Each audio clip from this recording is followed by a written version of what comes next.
मी पूर्वीपासून या मुद्द्यावर ठाम आहे. सर्वात पहिल्यांदा मीच याला सुरुवात केली. आता 15-17 दिवस झाले सातत्यानं अजितदादांच्या या दुर्दैवी विमान अपघाताच्या संदर्भात मी प्रश्न उपस्थित करतोय.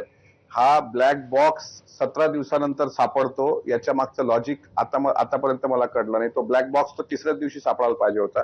माझं काय म्हणणं आहे, आता अगोदर साहेबांनी सांगितलं, आता माझे मित्र अभिजित पाटील पण बोलतायत.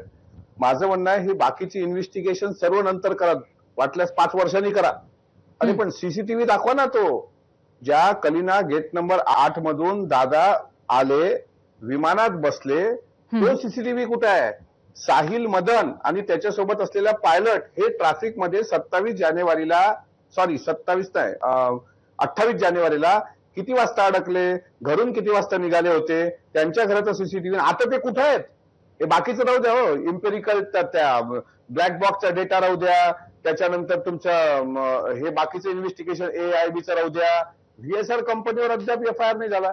तुम्ही आता निवेदन करताना प्रेक्षकांच्या प्रतिक्रिया घेत होत्या पूर्वी, त्यामध्ये तुम्ही सांगत होतात, अनेक प्रेक्षकांचं म्हणणं होतं की भ्रष्ट जे अधिकारी आहेत जर भ्रष्ट असतील तर तात्काळ निलंबित केलं पाहिजे, ही जनभावना आहे. VSR कंपनीने जो उन्मत्तपणा केलाय, मी स्वतः सांगितलंय की डिसेंबरमध्ये त्यांनी 50-50 कोटी रुपयाचा पायलटचा विमा उतरवला आहे.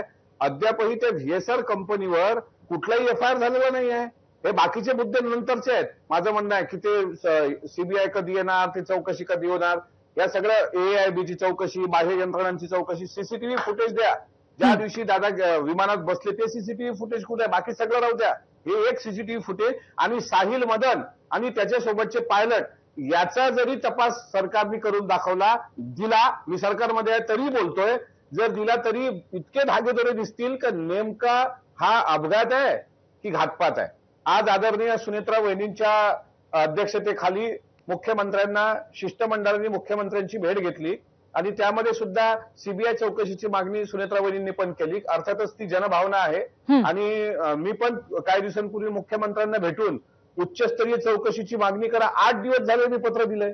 8 दिवस झाले महाराष्ट्राच्या मुख्यमंत्र्यांना विधिमंडळाचा सदस्य या नात्याने मी पत्र दिलंय. मला त्याचं उत्तर आलेलं नाही.